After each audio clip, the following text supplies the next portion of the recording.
Um, Rowan here. I am going to start these video logs on knitting.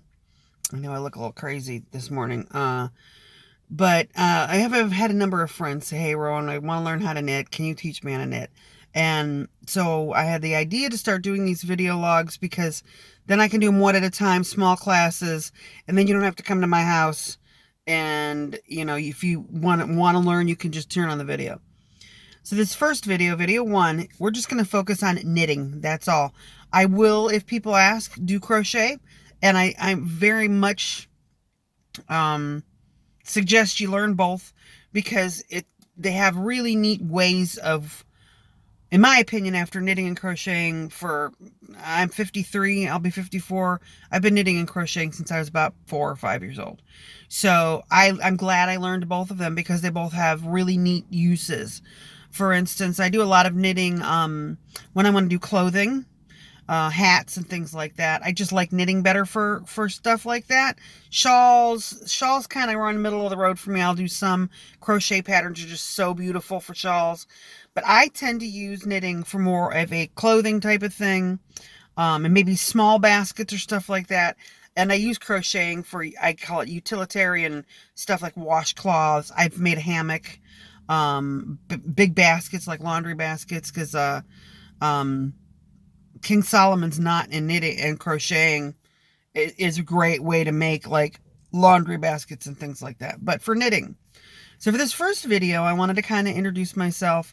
I'm sure that people might share these videos. I am not a professional knitting teacher. Okay, so let's just get that off the board right now. And it's not going to be pretty all the time, and I swear a lot.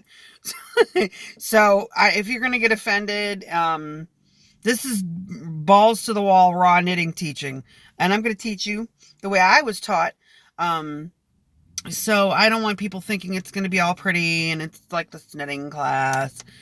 There's millions of knitting videos out there, and I've learned a lot from a lot of the YouTube videos and things like that, about different stitch patterns and stuff. So by all means, there's a million of them out there to learn from. This is going to be I've never knitted in my life, please God help me,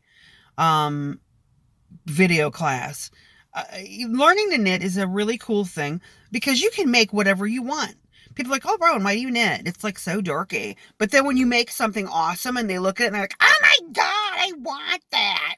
And you're like, "Man, fuck you. When I was knitting and you were calling me a dork, it was dorky then, but now it's not dorky." And they go, "Can I buy it?" And you're like, "Yeah." And they go, "Here's $10. It's like, no. So the older Rowan has learned to say, "Fuck you. Learn how to knit or pay me to make it for you." Because you start off right off the bat. It takes a little bit of patience to knit. It's not something that if you don't want to finish something, and if you have issues with completing, you don't want to be a knitter. You can say, "I want to learn to knit," but the truth is, knitting takes patience. I'm going to work with you so it's not an expensive hobby, because it can be kind of expensive. But after, 45 years of doing it, I've learned how to cut corners. So I'm going to teach you ways to do stuff where it's not going to cost you a whole lot of money to have this hobby. Because trust me, it can get bad. You can get into, "Oh my God, I have a whole room in my house full of yarn." And I do.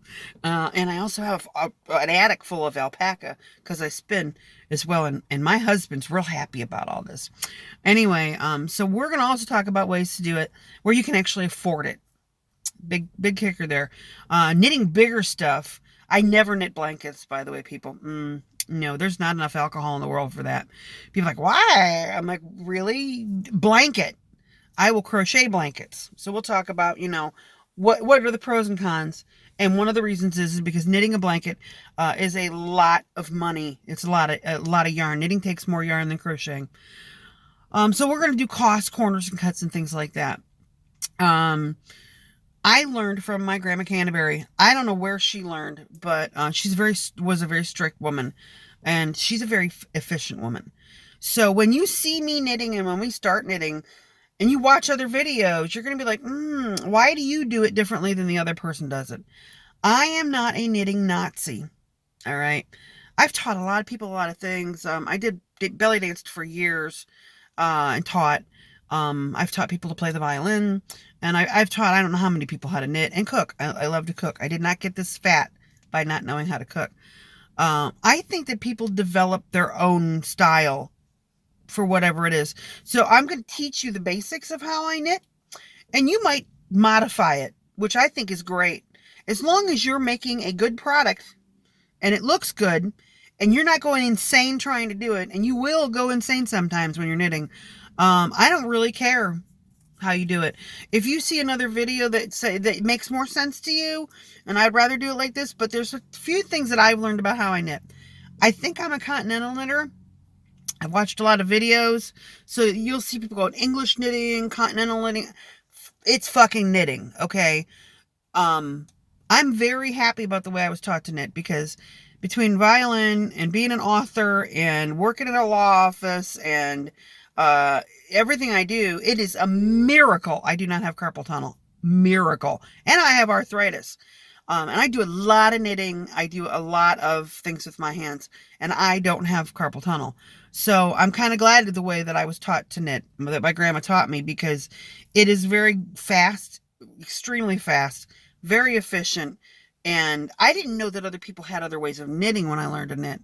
It wasn't until I got older and started hanging out with other knitters I was like, So I never changed that way, specifically because my hands never hurt and because I can knit stuff 10 times faster than some other people can.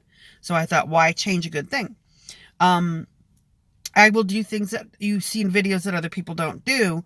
I like to do things that make sense. So a lot of times these knitting videos are so convoluted that you're wondering if the person that's making them is just trying to fuck you up and make you crazy. For instance, there's a stitch called the linen stitch. I love this stitch. I think that people should use it more. When I was learning the linen stitch, I learned first out of a book, and then I got looking on YouTube. You know how many videos I found of people that were lying to me? And I'm like trying to do this, and I'm like, why the fuck is this pattern not working out?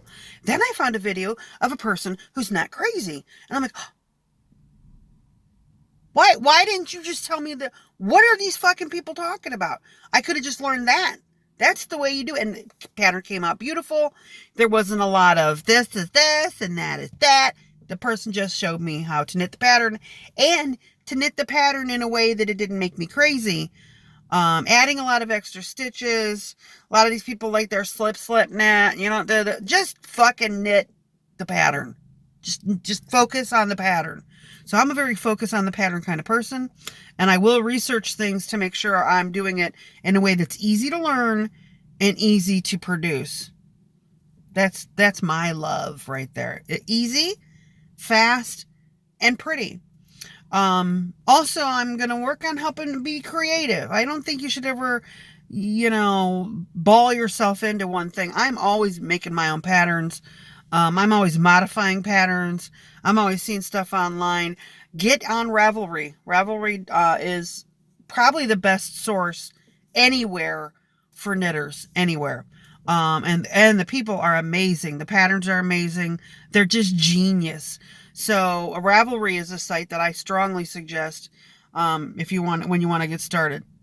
Once we actually get started in the knitting videos, which I'll start filming when I get home, I will add in like YouTube or whatever, Amazon or wherever I find product that's cheap and good. I will add it into the comments so you know where to go to get stuff that's going to A, actually work, B, is necessary. There's a lot of knitting stuff out there that's not necessary. For instance, pattern markers. Colored paper clips. Paper clips work so good in knitting for so many things, and they're really cheap. And they're the same damn thing. I'm like, it's the same thing, but it's $20 cheaper. So we'll be doing a lot of that. So that's it. And this is the first video talking about why we're doing this. And if you have questions about the videos, we'll just in the suggestions when we actually start, and I'll go over it again if we need to make an extra video. But I'm going to go really slow and one step at a time. Another thing I have a problem with teachers is they tend to think everybody's going to get it like that. We're going to go real small increments. We're going to work on just learning how first to cast on and I'll go into needle sizes and stuff like that. So it's actually comprehensive. It's not just, oh, here's this, and there's the knitting stitch and you're done. Because then I watch those videos and I'm like, you need less coffee. And you need to learn that you might have been knitting for 45 years, but these other people haven't. So we will do real small videos of real comprehensive, okay, here's what a knitting needle looks like. Here's what kind of yarn you want to use. And we'll do it one step at a time. So this is for all my lovely friends that want to learn how to knit. And I love you all so much. And we'll start very soon. Bye-bye.